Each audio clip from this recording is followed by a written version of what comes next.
안녕하세요. 절대값TV의 명품 PD 한PD입니다. 최근에 시장이 좀 불안해지고 있어요. 강남의 그 똘똘한 한 채 시장이 최근에 시장의 분위기를 바꿔놨어요. 시장에 계속 규제가 들어오다 보니까 똘똘한 한 채가 똘똘한 한 채로 수요가 몰렸고 재건축 아파트에서 계속 신고가가 나오면서 그거 세금 폭탄 보유세 뭐 그런 거로 인해서 공급에 대한 기대감으로 시장이 조금 조정을 줄까 하다가 다시 시장의 분위기가 좀 바뀌었어요. 몇 가지 이유가 있겠죠.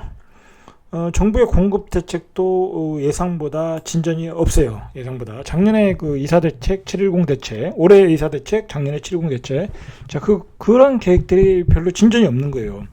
상기 신도시 2차 택지지구도 그렇게 진전이 없고, 뭐 사전 청약에 대한 기대감도 막상 뚜껑을 까보니까 일반 공급 물량은 한 2,800가구 그거밖에 안 되고, 그리고 또 막상 사전 청약을 까보니까 공공주택 분양가가 싸지 않더라는 거예요.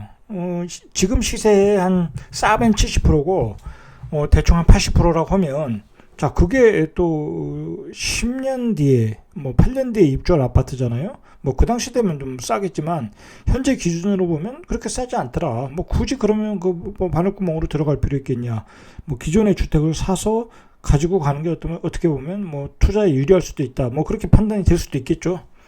어차피 당첨되기도 어려운데. 거기에다가 요즘에 시장이 불안한 이유는 또 6억 이상의 대출 규제. 정부 입장에서는 시장이 불안하니까 6억 이상의 2030 세대들이 영끌에서 6억 이상에서 9억까지 아파트를 살 가능성이 높다라고 판단한 것 같아요. 그래서 DSR 40%를 적용해서 6억 이상의 아파트에 대해서 규제를 하겠다.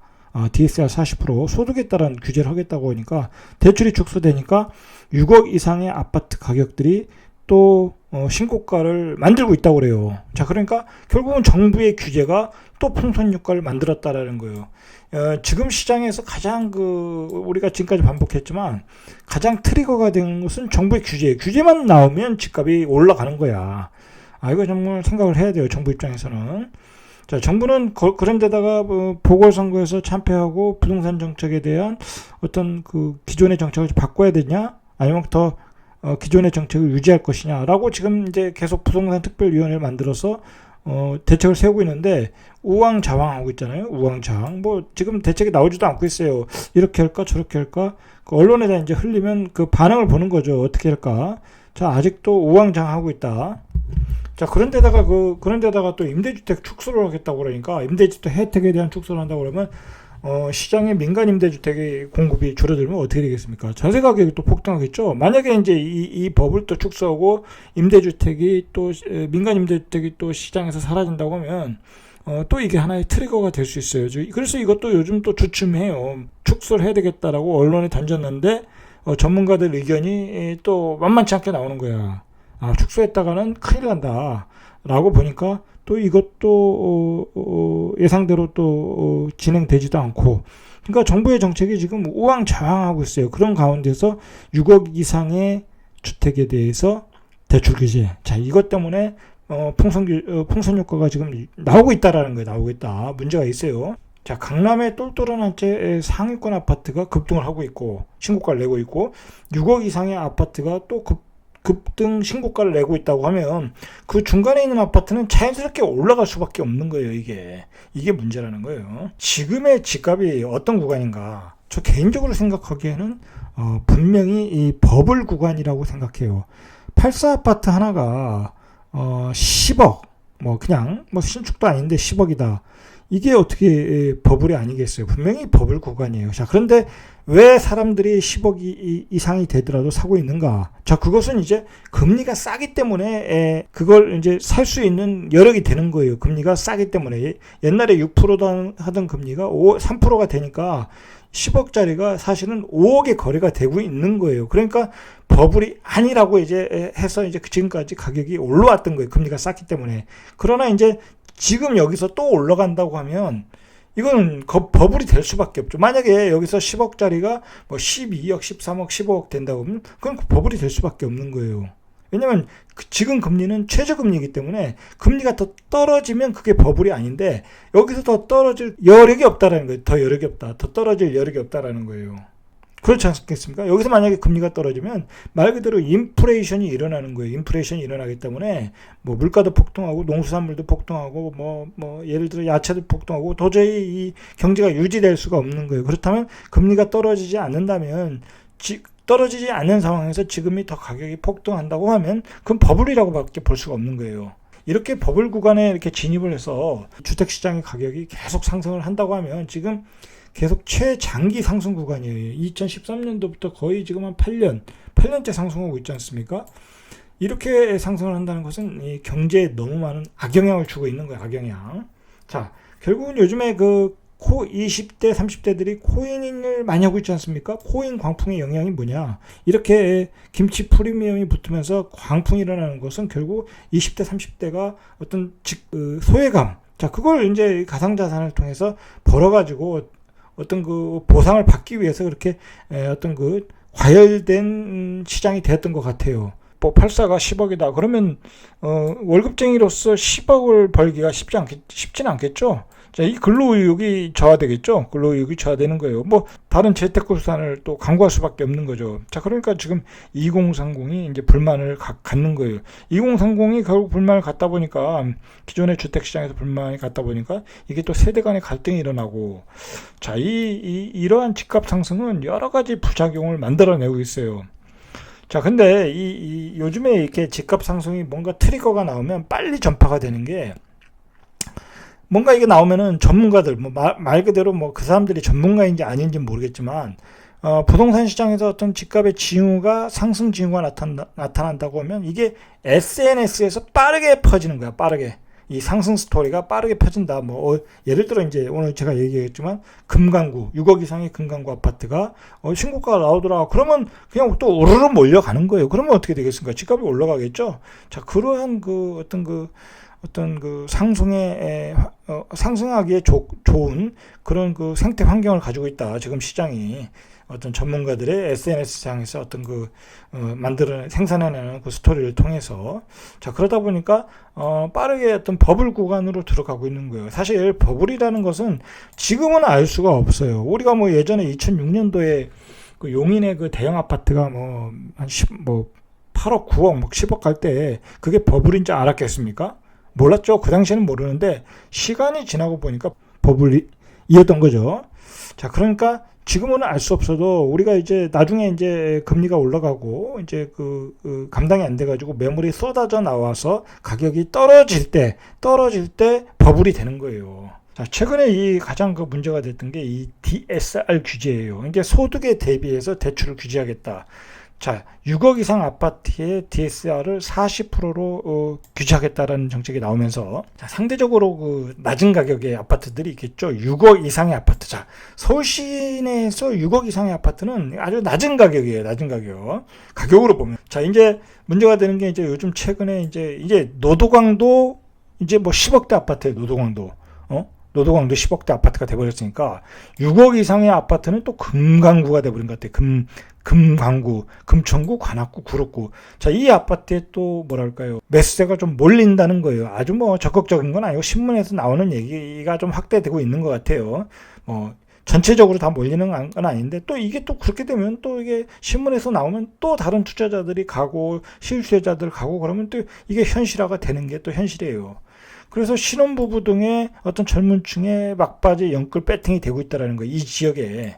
자, 결국은 이런 얘기가 나온 게 뭐냐면, 결국은 이 6억 이상의 아파트 DSR 40%를 규제를 한다고 하면서부터 규제가 시장에 불안을 만들고, 그 불안이 전문가, 언론, SNS를 통해서 증폭되고, 그러다 보니까 실제로 심리가 불안해지면서 그 지역에 어떤 실수요가 몰리고 투자자가 가세하고, 그러면서 가격이 버블이 만들어지고 있는 거예요, 결국은.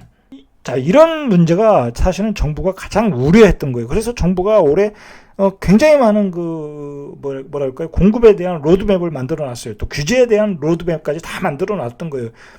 월 단위로 만들어 놓은 것 같아요. 몇 월 달에는 사전청약가 어디에 하고, 몇 월 달에는 공급 대책 나오고, 아주 치밀하게 계획을 짰는데, 그 치밀한 계획이 다 소용이 없게 돼버린 거예요. 한마디로 또 6억 이상의 규제를 만들어 놓은 게 문제라는 거예요.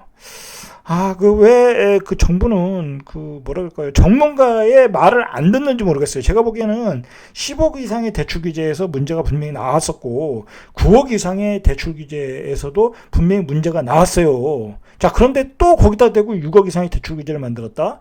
그거는 제가 보기에는 국토부에 있는 그 정책을 짜는 사람이 좀 문제가 있어요. 제가 보기엔. 기존에 대책이 나오고 그거의 후유증들을 공부를 안 한 거야. 복기를 안 한 거야. 그리고 자신의 정책에는 문제가 없다고 반성을 안 한 거예요. 제가 보기에는. 안 했으니까 또 그 대책이 나와서 그 대책이 또 트리거가 되고 있는 거예요. 제가 전 방송에서도 얘기했지만 생각을 해보세요. 6억 이상의 대출 규제라면 6억에서 9억 이상의 아파트 가격은 뛸 것이다. 풍선 효과가 나올 것이다라고 얘기를 했어요. 자, 그러면 6억에서 9억 이상의 아파트 가격이 뛰면 예를 들어서 6억짜리를 7억에 판다, 8억에 판다. 그러면 8억에 판 사람이 또 9억 이상의 아파트를 산다. 자꾸 거래가 되는 거예요. 거래가. 위로 거래가. 상당 가격의 아파트들이 거래가 되면서 결국은 똘똘한 한 채가 더 올라가는 효과가 나올 것이다라는 걸 얘기를 한 거예요. 자, 그러한 징후가 벌써 이 금강구에서 나타나고 있다라는 거예요. 자, 먼저 그 압구정동, 여의도, 목동, 노원 이런 재건축 아파트가 상승을 끌고 갔고 벌써 이 중저가 아파트에 또 가고 자, 그러면 이렇게 계속 순환해서 돌아가고 있다. 지금 이제 제가 좀 불안하게 여기는 것은 뭐냐면 2006년도의 여름 시장이 그랬어요. 다 강남도 올라가고 다른 지역도 다 올라갔는데 예를 들어서 그 저가 아파트들이 그때 안 올라갔어요. 빌라도 안 올라갔고 그러면서 그 그 중저가의 아파트들이 급등을 했어요. 예를 들어서 그때 서울에 2억 5천짜리 아파트도 있었거든요. 은평구에. 자, 그런 아파트들이 한 1억씩 올라가는 거야. 자, 그러니까 그 주변에 또 빌라도 올라가. 단독주택도 올라가. 그러다 보니까 그 주변에 또 그 뉴타운 재개발, 재건축도 올라가더라는 거예요. 그러다 보니까 강남이 또 올라가더라는 거야. 그렇게 됐다라는 거예요. 그런 현안이 지금 또 벌어지는 느낌이 든다는 거예요. 이게 문제라는 거예요. 이게. 자, 이거 어떻게든 막아야 되는데 정부가 거기다 불을 지른 격이 되고 상대적으로 중저가 단지의 아파트들이 그래서 지금 신고가를 만들고 있다고 하면 똑같은 현상이 2006년도에 일어났던 현상이 똑같이 일어나고 있다는 거예요. 규제로 인한 풍선 효과. 이게 전체적으로 시장이 한번 이게 어느 특정 가격대에서 가격이 돌아버리면 그게 계속 그 투자가 되면서 계속 돈이 돌아버려요. 그러면 전체적으로 아파트 가격이 감당이 안 되는 거야. 그때는 공급도 필요 없고 3년 뒤, 5년 뒤에 공급이 뭔 의미가 있겠냐고 지금. 아무 의미가 없는 거예요, 지금은. 자, 이런 상황에서 지금 얼마나 심각하냐면 이제 외곽도 10억대야. 이게 사실은 자 보세요. 4월 금천구 아파트 매매 가격이 0.28이 올랐다고 그러는데 이게 6개월 만에 상승률이 2배라고 그래요. 자, 그래서 시흥동의 남서울 힐스테이트 아파트 이게 조금 좋은 아파트 같아요. 자, 이 아파트가 지난달에 10억 1천에 거래됐다고 그래요. 그러면 이게 직전 신고가가 9억 500이면 이게 지금 얼마 오른 거예요? 1억이 오른 거예요, 1억. 자, 그리고 금천구의 독산동 롯데캐슬 5구짜리가 25평짜리가 지난달 9억 8천이었는데 9억 8천이라고 이것도 많이 오른 거예요. 이제 5구도 10억대고 84도 연차가 좀 떨어지더라도 10억대라 이게 어떻게 이게 정상적인 가격이냐 이 아파트를 가지고 문제가 되는 게 아니라 서울 시내가 전체적으로 이제 84 기준으로 조금 쓸만하면 10억이라는 거예요. 10억. 결국은 앞에서도 얘기했듯이만 이게 사실은 이게 버블이냐 아니냐는 만약에 금리가 지금의 3% 이하 그게 계속 유지된다면 이건 버블이 아닐 수도 있어요. 그렇지만 금리가 올라가는 상황에서 앞으로 올라갈 상황에서 그다음에 가격이 여기서 더 올라간다. 이건 버블이라고 볼 수밖에 없는 거죠. 버블이 언제 깨지냐면 간단해요. 시장이 언제 조정받냐 그런 거에 대해서 관심이 많잖아요. 관심이 많은데 심플하게 보시면 돼요. 공급이 확대되고 만약 시장의 공급이 확대될 것이다라는 것 가지고는 안 떨어지는 거예요. 막상 공급이 떨어져야 되는 거예요. 그리고 금리가 상승하고 이 경제 불안이 오면 경기가 이제 불안이 오고 주식이 폭락하고 자 이런 삼박자가 갇히면 그때는 조정폭이 이제 크게 올 수도 있는 거예요. 크게 올 수도 있다. 그걸 반드시 염두에 두셔야 되겠죠. 자, 이게 이제 풍선 효과가 이제 악순환이 되고 있는데 자 5, 6월에 금강구에 금강구에 젊은층 매수세가 몰릴 것으로 지금 신문에서 이야기하고 있어요. 시장이 불안하다는 거예요, 지금 시장이. 자, 문제는 뭐냐면, 사실은 지금 이제 실수요가 몰리는 거예요, 실수요가. 그렇잖아요. 이제 막 마지막 영끌 세대가 되겠죠. 자, 근데 문제는 뭐냐면, 이 투기 수요도 문제는 가세할 수 있다라는 거예요. 분위기가 이렇게 되면, 뭐 취득세 8%, 12% 생각 안 해요. 왜냐, 그리고 다른 사람 명의를 이용해서 사는 사람도 있잖아요. 법인을 이용해서 사는 사람도 있고. 사실은 법인들이 뭐 아직도 단단히 치잖아요. 자, 이렇게 실수요와 투기 수요가 몰리면 시장은 불안할 수밖에 없다. 그래서 이런 중저가 아파트의 가격 상승이 일어나면 9억 이상의 아파트도 자극되고 결국은 15억 이상의 고가 아파트도 자극을 받을 수밖에 없다. 자, 그래서 결론은 똘똘한 한 채가 또 가격이 상승할 수밖에 없다라는 거예요. 우리가 이번에 여론조사에도 봤듯이 의외로 지금 좌파 정부를 지지하는 세력이 강남의 또 부유층이라고 그래요. 왜냐면 자기들 집값이 좌파가 정권을 잡았을 때 가격이 오른다는 것을 지금까지 학습 효과로 알기 때문에 좌파를 지지한다는 거예요. 이거 한번 생각해볼 문제예요. 자, 최근에 이제 대책을 준비하고 있는데 좌파 정부에서 자, 우리가 반드시 이제 인식해야 될 게 뭐냐면 지금 좌파 정부의 생각은 절대로 안 변해요. 그 좌파라는 것은 말 그대로 그 정책적인 색깔이 있는 거야. 그리고 정책적인 철학이 있는 거야. 그 철학을 바꾸면 그건 좌파가 아닌 거예요. 우파가 되는 거예요. 그리고 좌파가 중도가 될 수는 없는 거예요. 자, 그러니까 절대로 안 바뀐다. 설령 그들이 좌파 정부가 그 정책을 가지고 해서 실패를 하더라도 주택시장에서 실패하더라도 그래서 뭐 정권을 빼앗기는 한이 있더라도 안 바뀐다는 거예요. 지금은 선거를 치르고 여러 가지 그 부동산 민심이 폭발하기 때문에 일시적인 완화 제스처를 할 뿐이에요. 완화 제스처. 그러나 이제 얼마 전에 김부겸 그 총리가 말을 했잖아요. 원칙에는 변함이 없다. 이게 맞는 말이에요. 원칙에는 변함이 없고 일부 완화는 할 것이다. 일부 완화. 왜냐하면 선거에 졌기 때문에 그 선거에 대한 민심을 반영을 해야 될 거 아니에요. 그래서 종부세 일가구에 대해서 뭐 고령자에 대해서 장기 보유 공제를 해준다든지 일부 완화는 있을지언정 절대로 원칙에는 변화가 없어요. 자, 그리고 공시지가 90% 환원율이 이제 그 연차별로 이렇게 진행되고 있잖아요. 그걸 또 이제 진행될 거예요. 결국은 고가주택 가진 사람은 세금을 많이 낼 수밖에 없는 구조예요. 그런 방향으로 가고 있는 거예요. 그러니까 절대로 강경 어떤 기조에는 변함이 없어요. 얼마 전에 어떤 국회의원이 지식산업센터도 규제해야 된다는 발의를 했어요. 제가 이걸 보고 느낀 건 뭐냐면 모든 부동산에서 어떤 그 거래를 통해서 나오는 것은 불로소득이다. 이런 걸 인정하지 말아야 된다는 게 좌파의 정책의 기조예요. 그러니까 주택, 땅, 지식산업센터, 오피스텔 뭐 다 대출 규제를 하겠다고 하는 거 아니에요? 이제 심지어 이제 오피스텔까지 가서 이제 막 그 투기 거래량이 일어나니까 자, 모든 규제를 막겠다는 거예요. 거의 LTV 규제를 하겠다는 얘기는 자, 부동산에서 나오는 소득은 모두가 불로소득이다라고 보는 거예요. 이 기조는 절대 안 바뀐다. 완화 제스처만 할 것이다. 이제 그렇게 봐야 돼요. 그러니까 결국은 이제 시간이 지나면 강경 기조는 계속 강화될 것이다. 제가 왜 이 말씀을 드리냐면 이 좌파 정부가 정권을 계속 유지하고 있는 상황에서는 앞으로 대선이 어떻게 결과가 나올지 모르지만 좌파 정부가 계속 집권을 하고 있다고 하면 이 다주택자는 지금 다주택자 많잖아요. 물량을 축소할 수밖에 없어요. 그러니까 축소하니까 증여로 축소하는 경우가 있잖아요. 자, 이제 그렇게 축소할 수밖에 없어요. 반대로 나는 물량을 늘려가겠다? 그거 굉장히 위험한 생각이라는 거예요. 위험한 생각. 그냥 세금 폭탄 되는 거예요. 세금 폭탄. 매우 위험한 생각이다. 예전에 그 정권 초기에도 얘기했잖아요. 이제 부동산을 많이 보유할수록 힘들 것이다라는 얘기를 했어요. 좌파 정부에서. 자, 그런 게 이제 서서히 나타나는 거예요. 지금 뭐 도저히 집을 더 추가로 살 수도 없고, 뭐 사가지고 내가 이익을 내면 7, 80% 세금 내고 누가 사겠어요. 세금만 해도 뭐 12% 때리고 도저히 살 수가 없다라는 거예요. 자, 이러한 제도 하에서는 부동산 투자로 자산 증식은 이제 현실적으로 힘들어졌어요. 자, 그리고 어쨌든 아직도 많이 남았지만 뭐 몇 년 안에는 계속 공급이 늘어나잖아요. 공급이. 3기 신도시의 그 물량이 다 나오면 공급 물량도 해소가 되는 거예요. 자, 그때 되면 집값은 조정받을 수밖에 없는 거예요. 자, 좌파 정권이 집권하는 동안은 다주택자는 세금 폭탄을 맞는 거예요.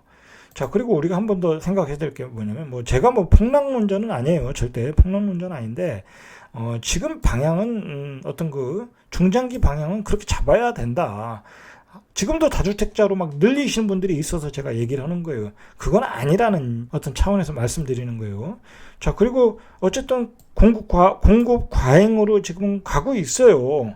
그리고 인구도 감소하고 있고, 뭐 세대 분리돼서 자꾸 늘어나는 부분도 있지만, 어쨌든 인구는 감소되고, 지방은 인구도 감소되고, 소멸시대로 가고 있고, 이렇게 축소되고 있다라는 거예요. 축소되고 있다. 다주택으로서 자산 증식에 대해서는 한계가 있다. 한계가 있다. 뭐, 그래서 제가 이제 가끔 이제 블로그에서도 얘기하지만, 이제 부동산 시대에서 어떤 주식의 시대를 좀 준비해야 되는 거예요. 자산을 준비하고 싶다. 새로운 파이프라인을 가지고 싶다 보면, 이제 부동산에서 주식으로 가야 되는 거예요. 예. 이제 부동산은 한계가 있어요. 물론 이제 부동산으로 자산을 증식하는 방법은 또 있어요. 그러나 이제 최소한 다주택자로는 안 된다. 그렇다고 이 무주택자가 집값이 떨어지니까 사지 말아야 된다. 그건 절대로 아니에요. 무주택자라면 자기가 좋은 주거지, 적정한 가격이라면 지금이라도 사는 게 최선의 선택이에요. 지금이라도 사는 게. 자, 정부가 계속해서 2030을 위해서 주거 정책을 내놓고 있어요. 뭐 이제 신혼특공도 많이 주고 그러는데, 자, 이제 만족스럽지 않잖아요. 지금 2030이 분양받기에는 뭐 분양의 기회도 작고, 그것도 뭐 또 뭐 지분형으로 준다고 그러고, 이익 공유를 정부가 하겠다고 그러고, 임대주택으로 가면 어떻겠냐 뭐 그런 얘기도 하고. 자, 이런 것은 시대에 맞지 않는 거예요. 시대에 맞지 않는다. 2030이기는 맞지 않는다. 자, 그리고 2030은 가장 경제적인 활동이 활발한 나이예요. 가장 그 수익원이 높을 나이란 말이에요. 자, 그리고 앞으로도 돈을 벌 기회도 많은 나이고, 자, 그런 사람들에게 어떤 선택의 폭을 넓혀줘야 되는 거예요. 그러니까 더 많이 살 수 있는 기회를 많이 줘야 된다는 거죠. 자꾸 이렇게 규제를 통해서 제한을 하지 말고, 그렇게 해서 자꾸 영끌로 몰아가게 하는 게 오히려 정부라는 거예요. 지금 보면 영끌로 가는 게 정부가 하고 있어요. 자꾸 정부가 부동산을 통제하잖아요. 뭐 규제 통제, 세금 통제, 중과세 통제, 자, 자꾸 통제를 하다 보니까 부동산 시장은 지금 괴물이 되고 있어요. 괴물. 자, 괴물이 무엇을 만들고 있냐? 자, 괴물이 무엇을 만들고 있냐? 결국은 똘똘한 한 채라는 괴물을 만들고 있어요. 자, 그렇게 되니까 그 똘똘한 한 채를 가지고 있는 강남 사람들은 더 부자가 되는 거야. 자, 이러한 오히려 사회적 갈등 요소를 더 만들고 있고, 지역 간의 불균형을 더 만들고 있어요, 정부가. 자, 그러니까 부동산에 대한 정치적인 프레임을 과감히 버리고 통제 경제에서 시장 경제로 가고, 2030에게 더 많은 선택의 폭을 넓혀주고, 많이 살 수 있는 기회를 주고, 자, 그렇게 나가야 된다는 거예요. 통제하면 통제할수록 부자가 더 부자 되는 역효과를 지금 시장이 만들어 가고 있다라는 거예요. 정부의 역할은 그냥 공급을 계속 원활하게 해주고, 그 공급을 통해서 시장이 자율적으로 돌아가도록 해줘야 되는 거예요. 그리고 2030이 자유롭게 선택할 수 있도록 그렇게 항상 규제도 풀어주고, 어떤 대출 규제도 풀어주고, 그렇게 가야 되는 거예요. 그래야지 그냥 계속 영끌을 맞겠다고 몇 억 이상의 규제하다 보면 더욱 2030의 가슴속에는 불안의 심리가 더 커진다. 왜냐면 2030은 집을 사본 경험이 없잖아요. 사본 경험이 없기 때문에 이게 더 불안한 거야. 경험이 없다 보니까. 자, 오늘은 여기까지 이상 절대값 TV의 명품 PD 한 PD였습니다.